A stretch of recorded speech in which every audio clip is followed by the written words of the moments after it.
오늘도 주님 앞에 나왔습니다. 하나님의 말씀을 듣습니다. 저희들의 마음을 열어주셔서 하나님의 말씀이 들려오게 하시고 들려오는 하나님의 말씀 마음판에 새겨서 그 말씀대로 살아서 하나님께 영광 돌리게 하여 주옵소서. 예수님의 이름으로 기도드립니다. 아멘. 코로나 바이러스 확산으로 집회 자제 요청을 하고 있는 이 시국에도 이 주의 전에 올라와서 함께 예배드리는 여러분에게 하나님의 크신 은혜와 사랑이 넘치시기를 바랍니다. 또 육체적으로 연약하거나 심적으로 염려되어 가정에서 예배드리는 우리 성도들에게도 동일한 하나님의 은혜가 임하실 줄로 믿습니다. 우리가 예배당에 있든지 가정에 있든지 찾아오셔서 함께 하시는 우리 하나님의 사랑이 오늘도 우리의 삶 속에 넘치시기를 원합니다. 오늘 본문 말씀을 통해서 헌금함 앞에서 하신 말씀이라는 제목으로 말씀 증거할 때에 하나님의 음성을 들으실 수 있기를 바랍니다. 옛날에 사오정 시리즈가 한참 유행할 때 이런 얘기가 있었습니다. 손오공과 사오정이 이제 회사에 취업을 하기 위해서 면접을 보러 갔습니다. 이제 손오공이 이제 먼저 순서가 되어서 면접을 보러 들어갔지요. 면접관이 묻습니다. 당신이 좋아하는 야구 선수는 누굽니까? 손오공이 대답을 합니다. 전에는 박찬호였는데 지금은 추신수입니다. 두 번째 묻습니다. 산업혁명은 언제 일어났습니까? 손오공이 아주 자신 있게 18세기 중엽입니다. 이렇게 대답을 했어요. 세 번째로 당신은 UFO가 있다고 믿습니까? 라고 물었습니다. 손오공이 이렇게 대답을 합니다.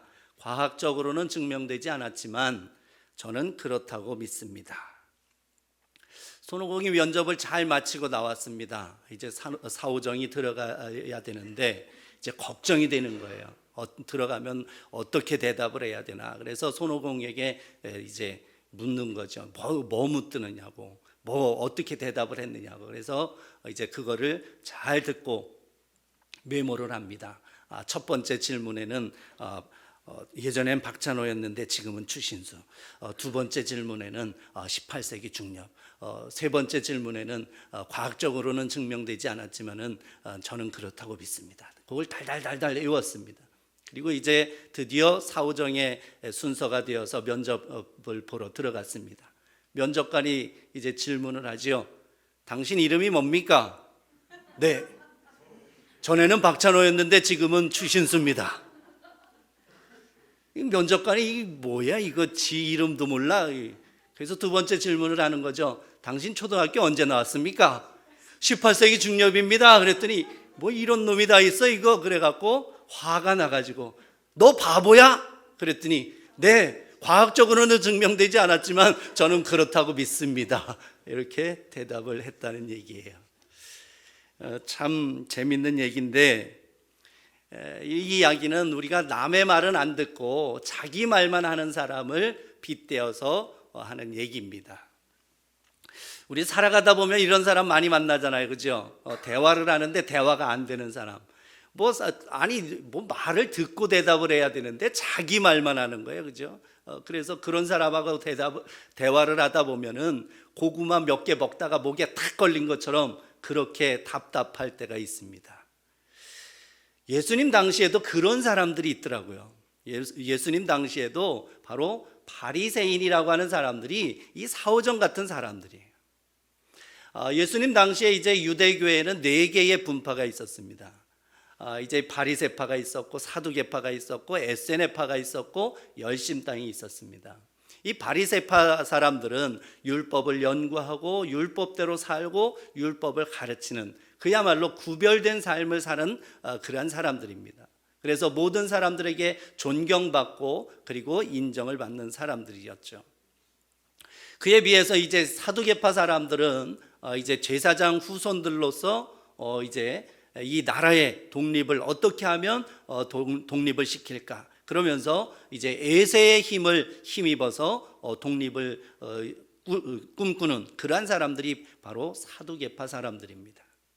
SNF파 사람들은 나는 세상 물정 다 싫다. 나는 오로지 하나님과의 관계만 좋다. 그래서 이제 은둔 생활을 하면서 개인적 경건 생활에 힘쓰는 사람이 바로 SNF파 사람들입니다. 열심당 사람들은 이제 유혈 폭동을 일으켜서 로마로부터 독립을 하고자 하는 그러한 열심을 내는 사람들이었어요. 어쨌든 이 네 개의 분파 가운데 바리새파 사람들은 그야말로 율법을 지키고 율법을 연구하고 율법을 가르치는 사람들이에요. 그래서 누구보다도 율법에 대해서는 잘 안다고 자부하는 사람들이었습니다. 그리고 또 율법을 철저하게 지키는 그런 사람이라고 하는 것을 자긍심을 갖는 사람들이었고요. 그리고 이렇게 율법을 잘 지키면서 살다 보니 하나님을 누구보다도 잘 안다. 그러면서 하나님하고 정말 최고로 친한 사람이다 라고 생각하는 그러한 자존감이 높은 사람들이 바로 이 바리새파 사람들이었습니다. 그런데 이 바리새파 사람들 자신들은 그렇게 율법을 잘 알고 율법을 가르치고 율법대로 산다고 생각을 했기 때문에 다른 사람들을 대할 때에는 다른 사람의 조금이라도 잘못이 있으면 그거 지적하고 그리고 무시하고 그리고 공격하고 그러면서 이제 살았습니다. 그러면서 자기 의의를 드러내는 데만 열심을 냈던 사람들이 바로 이 바리새파 사람들입니다. 그래서 마태복음 9장 10절 11절 말씀에 보면은 예수님께서 마태의 집에 들어가셔서 이제 식사를 하실 때의 이야기가 나옵니다. 예수님께서 마태의 집에 들어가셔서 식사를 하시는데 그때에 이제 마태의 친구인 세리들 그리고 또 죄인들이 이제 그 마태의 집에 몰려 들어왔습니다. 그래서 예수님과 함께 겸상을 하고 함께 식사를 하고 있었습니다. 그때에 이 바리새인들이 뭐라고 얘기를 하느냐 하면은 예수님의 제자들을 불러놓고 이렇게 공격을 합니다. 어찌하여 너희 선생은 세리와 죄인들과 함께 잡수시느냐? 율법에 의하면 이 세리와 죄인들은 가까이 하면 안 되는 사람들인데 어떻게 이 사람들과 함께 식사를 하고 어떻게 이 사람들과 같이 앉아 있을 수 있느냐? 이거는 율법을 범한 거다. 그러면서 지적을 합니다. 그뿐만이 아니라 때만 되면 예수님과 제자들을 불러놓고 이제 왜 금식하지 않냐? 또 왜 안식일을 지키지 않냐? 왜 손을 씻지 않느냐? 뭐 이런 거 가지고 별의별 걸 가지고 다 공격을 해댔습니다. 그러면서도 자신들의 의의를 드러내기에 참 열심이었던 사람들이 이 바리새인들입니다. 바리새인들은 율법에 의하면은 이제 반드시 지켜야 할 세 가지가 있습니다. 그것이 바로 구제하는 거, 금식하는 거, 11조를 바치는 거예요. 그래서 이 바리새인들은 누구보다도 모든 사람들 보는 앞에서 구제하기를 즐겼어요. 원래 하나님께서 주신 것은 하나님의 사랑의 마음, 하나님의 그 긍휼의 마음을 가지고 이제 정말 어렵고 힘든 사람들을 구제하라. 그런 의도로 주신 것인데 구제를 할 때 나는 구제한다 그러면서 모든 사람 앞에서 드러내놓고 구제를 했습니다. 또 금식하는 것도 역시 마찬가지로 정말 자신의 죄를 철저하게 통회하고 자복하고 회개하며 하나님과의 1대1의 관계 속에서 정말 자신이 즐기는 것을 끊으면서까지 하나님 앞에 기도하라고 그렇게 금식을 하라고 주셨는데 바리새인들은 금식을 할 때에 이제 정말 누가 봐도 금식하는 사람 행색을 하면서 거리를 누볐어요. 나는 금식하는 사람이다. 나는 일주일에 이렇게 시도 때도 없이 금식하는 사람이다 라고 하는 것을 드러내기 위해서 그렇게 금식을 했습니다.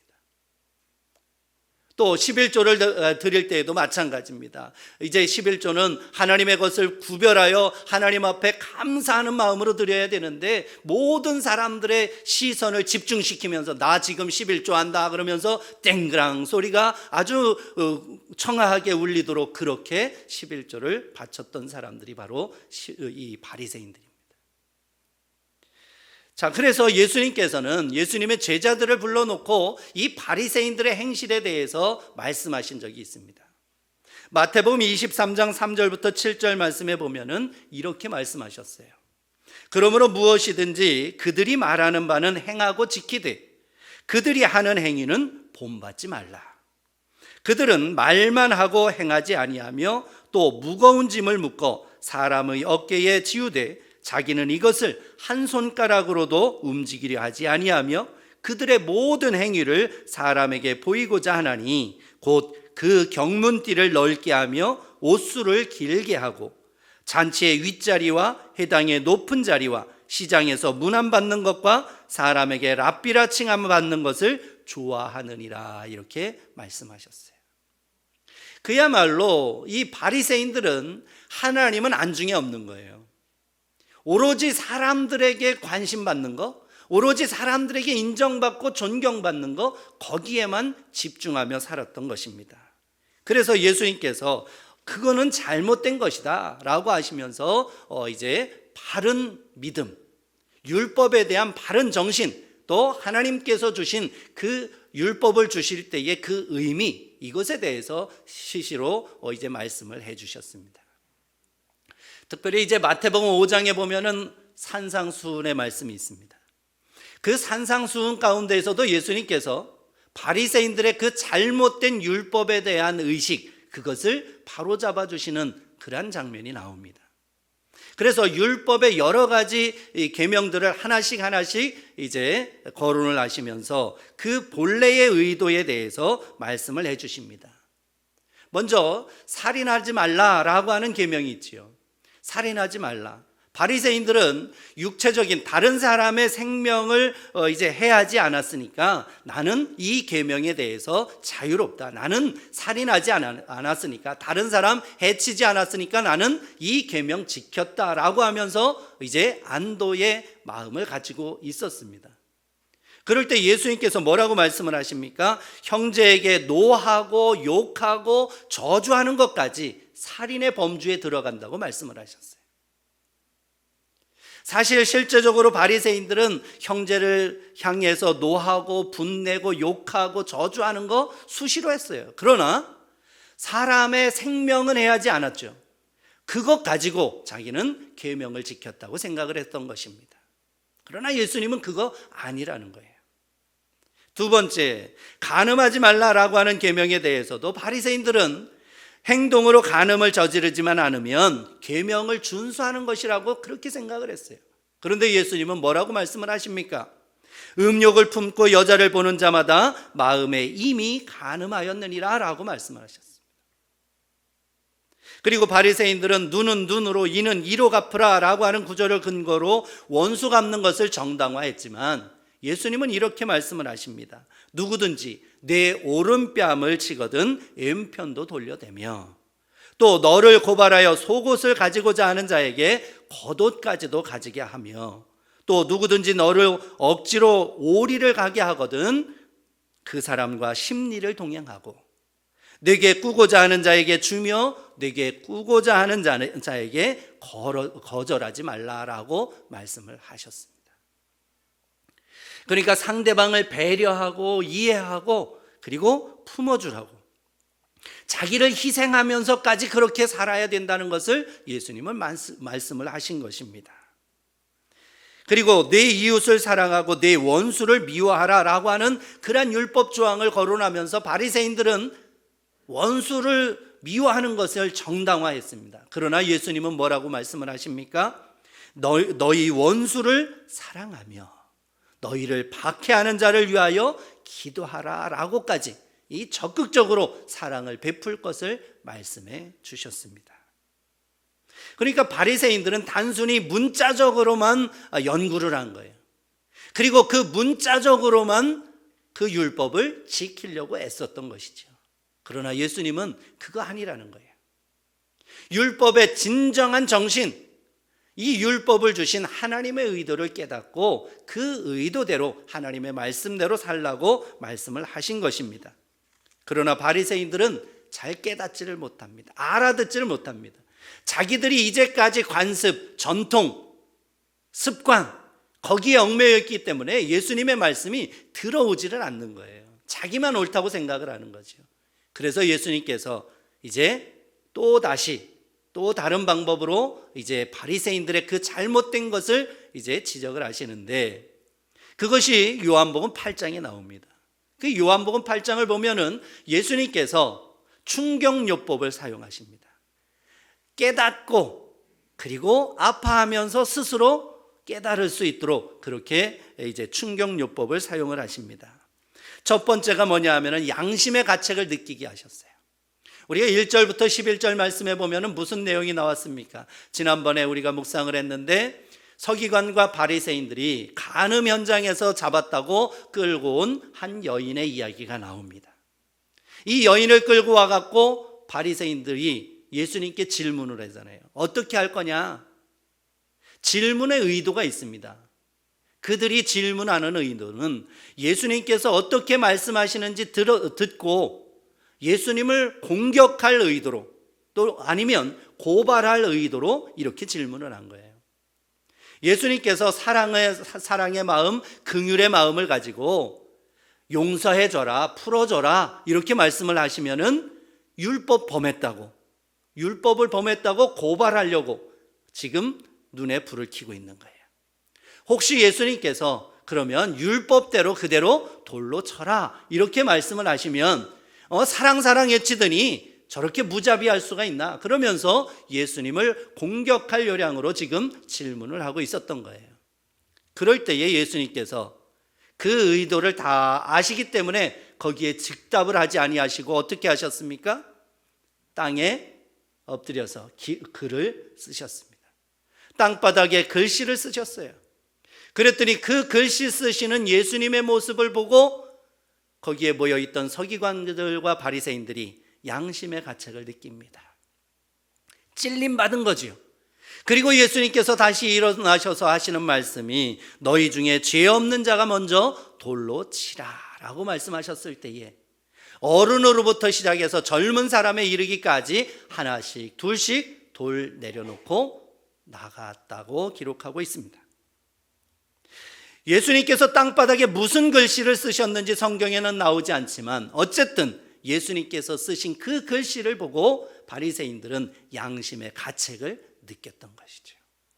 그동안 한 번도 예수님의 말씀을 통해서 마음의 찔림을 받은 적이 없었는데 예수님께서 땅바닥에 쓰신 그 글씨를 보고 마음의 찔림 받고 양심의 가책을 느끼고 그리고 돌아갔던 것이죠.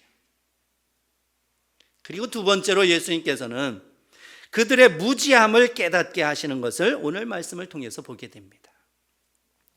자, 예수님께서 이제 이렇게 간음의 현장에서 붙잡힌 여인을 이런 방식으로 해서 이제 돌려보냅니다. 그리고 나서 하시는 말씀이 오늘 12절 말씀에 예수님께서 뭐라고 말씀하십니까? 나는 세상의 빛이니 나를 따르는 자는 어둠에 다니지 아니하고 생명의 빛을 얻으리라 이렇게 말씀합니다. 여러분 예수님의 말씀 가운데 요한복음을 우리가 읽어보면 예수님께서 어떠한 분이신지를 잘 말씀해 주고 있습니다. 예수님께서 스스로 자기 선언을 하시는 내용이 많이 나옵니다. 나는 선한 목자다. 나는 포도나무다. 그러면서 이제 예수님께서 나는 무엇이다 라고 하는 그런 말씀을 여러 번 말씀을 하십니다. 그 중에 하나가 오늘 나는 세상의 빛이다 이렇게 말씀을 하십니다. 빛을 주러 오셨고 그리고 그 빛 가운데로 들어오라고 이제 외치고 계시는 거예요. 그랬을 때에 이 바리새인들이 예수님의 이 말씀을 또 꼬투리 잡아서 이제 질문을 합니다. 당신 말이 틀렸다는 거예요. 나는 세상의 빛이다. 나는 무엇이다. 이렇게 예수님께서 자기 선언을 하시는 그 말씀을 듣고 바리새인들이 공격하기를 자기 스스로 자기에 대해서 말하는 것은 아무 효력이 없다. 다른 사람이, 다른 증인이 다르게 이야기를 해야 그래야 그게 효력이 있는 거지 스스로 얘기해봐야 그건 백날 얘기해도 아무런 효력이 없다 이렇게 얘기를 합니다. 그러니까 예수님께서 하시는 말씀이 나는 내가 어디서 오며 어디로 가는 것을 안다. 예수님께서 하나님의 아들이시라는 것을 여기에서 밝히신 거예요. 나는 하늘에서 왔고 하늘로 돌아갈 거다. 나는 하나님의 아들이다 라고 하는 것을 여기에 분명히 말씀을 하신 거예요. 그러면서 하시는 말씀이 너희는 내가 어디서 오며 어디로 가는 것을 알지 못하느니라. 너희들 나에 대해서 아느냐? 내가 어디서 와서 어디로 가는지 너희들 아느냐? 내가 하나님의 아들인데 너희들 모르지 않느냐? 그들의 무지함, 예수님에 대한 무지함을 예수님께서 이렇게 지적을 하신 거지요. 그뿐만이 아니라 너희들이 이렇게 한 사람의 증언, 나 스스로 얘기하는 것에 대해서 책을 잡는데 나 혼자 이것을 얘기하는 게 아니다. 나뿐만이 아니라 나를 보내신 내 아버지도 그렇게 말씀을 하신다 하면서 17절, 18절에 그렇게 말씀합니다. 너희 율법에도 두 사람의 증언이 참되다 기록되었으니 내가 나를 위하여 증언하는 자가 되고 나를 보내신 아버지도 나를 위하여 증언하시느니라 이렇게 말씀합니다. 나도 나에 대해서 증언을 하고 내 아버지도 나에 대해서 증언을 하시니 증인이 두 명이니 그러면 너희들 율법에 의하면 두 사람의 증언이면 그것이 참이라고 얘기했는데 내 얘기가 참이 아니겠느냐? 예수님께서 그렇게 말씀하신 거예요. 할 말을 못하게 말씀을 하신 거지요. 그리고 나서 예수님께서 또 다시 말씀을 하시기를 하나님과 예수님에 대해서 너희들 알고 있느냐? 이거 지적을 하십니다.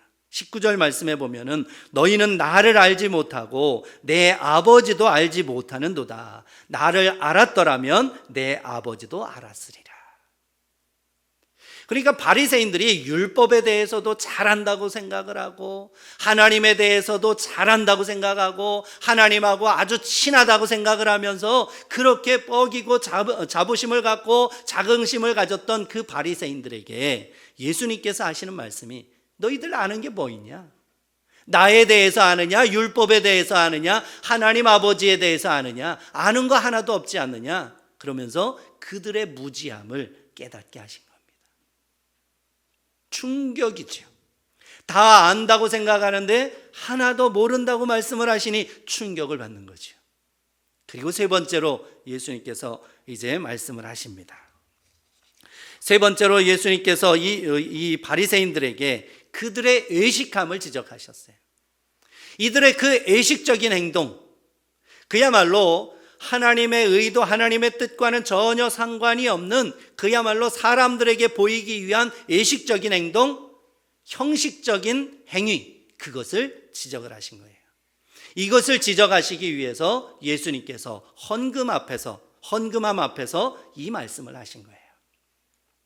앞에서도 말씀을 드린 것처럼 바리새인들은 구제하고 금식하고 11조 하는 것을 아주 철저하게 지켰어요. 그 중에 11조. 이들이 얼마나 철저히 11조를 하나님 앞에 드렸느냐 하면은 조미료의 11조까지 드렸답니다. 여러분, 옛날에 성미 떼실 때에 밥을 할 때, 그죠? 이렇게 이제 오늘 밥 할 양을 뜨고 이제 성미 뜰 때가 있었잖아요. 뭐 숟가락으로 하나를 뜨든지 뭐 이렇게 해서 성미를 바칠 때가 있었는데 그런 형식으로 했던 거지요. 이제 오늘 뭐 된장찌개를 하면서도 된장찌개를 할 때에 된장을 한 스푼 반을 할 거면은 이제 그것에 된장의 11조도 하는 거예요. 소금을 한 스푼을 넣어야 되면은 그 한 스푼에 또 11조도 이제 떼는 거예요. 그러면서 그야말로 모든 생활의 모든 영역에서 11조를 뗀 거지요. 그렇게 해서 그것을 이제 금액으로 환산해서 11조를 드린 거예요. 철저하게 11조를 드립니다.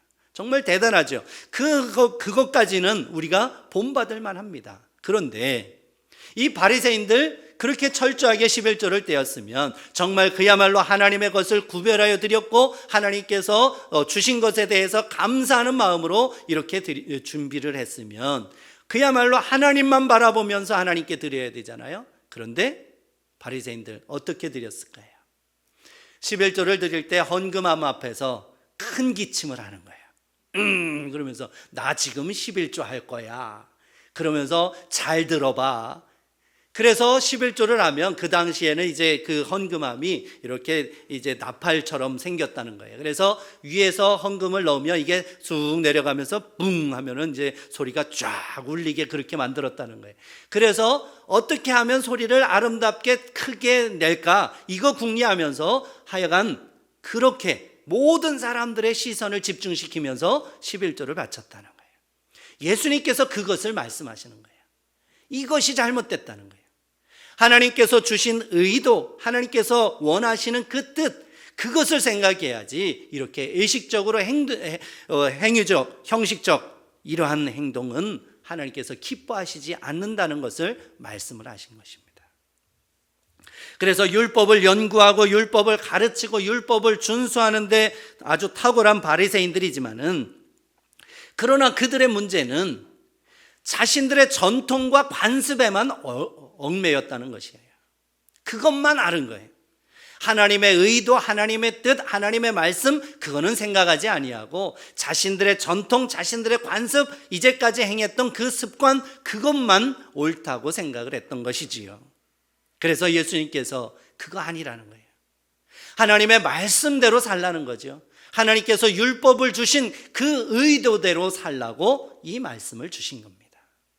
우리도 오늘을 살아가고 있는 하나님의 백성들도 하나님의 말씀을 받고 하나님이 이 말씀을 주신 의도를 파악하고 하나님의 뜻을 깨닫고 그 뜻대로 살아가야 되는 것입니다. 우리가 뉴스를 가끔 보면은 가끔 그 야간 훈련 비행을 하던 전투기가 추락을 했다라고 하는 그러한 이제 뉴스를 가끔 듣습니다. 그래서 이제 합동조사반이 그 원인을 이제 밝혔다 이러면서 기체 결함이 있었다더니, 아니면 조종사의 실수라느니 이러면서 추락의 원인을 이제 밝히게 됩니다. 그 중에 버티고 현상이라고 하는 게 있다고 합니다. 이거는 조종사가 깜깜한 밤이나 구름 속에서 전투기가 뒤집어서 날아가는지 정상으로 날아가는지 혼돈을 일으키는 공간 정의 상실 현상을 일컫는 말이라고 합니다. 그러니까 조종사가 비행기를 조정을 하다 보면은 이 몸이 착각을 일으킬 때가 있는 거예요. 우리도 이제 가끔 보면은 코끼리코 하잖아요. 예능 프로그램을 보면은 코끼리코를 10바퀴 돌다가 이제 직진을 해야 되는데 어떻게 해야 됩니까? 직진 못 하거든요. 우리도 운동회 때도 다 해본 거 아닙니까? 우리가 몸이 그거를 착각을 일으키는 거예요. 균형 감각을 상실해서 그렇게 움직이는 거죠. 조종사들도 사람이기 때문에 그런 현상이 일어난다는 거죠. 특히 야간 해상 비행을 할 때에는 더더욱 그렇다는 거예요. 바다 위를 날아갈 때는 이제 그래도 땅 위를 날아갈 때에는 밑에 보면은 산도 보이고 건물도 보이고, 그래서 저기가 산이구나, 저기가 땅이구나, 이쪽이 그러면 하늘이겠구나, 이렇게 이제 기준이 잡히는데 바다는 기준을 잡을 게 없는 거예요. 특히 날씨가 맑으면은 밑에도 파랗고 위에도 파라니까 여기가 바다인지 저기가 바다인지 착각을 일으키는 거예요. 더군다나 밤에는 더더욱 그렇습니다. 밤에는 하늘에 별이 반짝반짝 되지만은 또 바다에도 불빛이 반짝반짝 됩니다. 오징어잡이 배, 다른 배들이 이제 떠 있기 때문에 이제 불빛이 반짝반짝 되니까 여기가 하늘인지 저기가 하늘인지 착각을 일으킵니다. 그래서 하늘이다 생각하고서 쫙 속도를 올렸는데 그것이 바다라서 바다로 슝 이제 추락을 하는 경우가 생기는 것이지요. 또 나는 바르게 가고 있다고 생각하고 계속해서 가는데 비행기는 이미 기울어서 가고 있고, 그러다가 결국 이제 나무나 산에 추락을 하는 그러한 경우가 있습니다. 그렇기 때문에 이 조종사는 아주 철저한 훈련이 필요하고, 더 중요한 것은 계기판을 의지하라는 그런 얘기입니다. 나의 감각 그거를 따르지 말고 계기판을 보라는 거예요. 계기판을 보면은 이게 어디로 가는지 방향과 모든 것이 보이기 때문에 계기판에 의지하라고 그렇게 훈련을 한다는 것이지요. 우리가 이 세상을 살아갈 때 하나님의 말씀대로 살아야 하는 이유가 바로 여기에 있습니다. 우리의 전통과 관습과 습관대로 또 내 지식과 내 경험대로만 살다 보면 추락할 수 있습니다. 우리는 그래서 어떠한 상황에서든지 하나님의 말씀대로 살아야 됩니다. 나의 경험, 나의 관습, 나의 습관을 기준으로 삼을 것이 아니라 하나님의 말씀을 기준으로 삼아서 살아가야 되는 것입니다. 그럴 때에 우리가 바르게 살아가고 그럴 때에 승리하게 되는 것입니다. 하나님의 말씀만이 우리의 삶의 이정표고 우리의 길잡이임을 우리가 깨닫고 그 말씀대로 살아가서 하나님 앞에서 승리하며 영광 돌리는 하나님의 백성들이 될 수 있기를 바랍니다.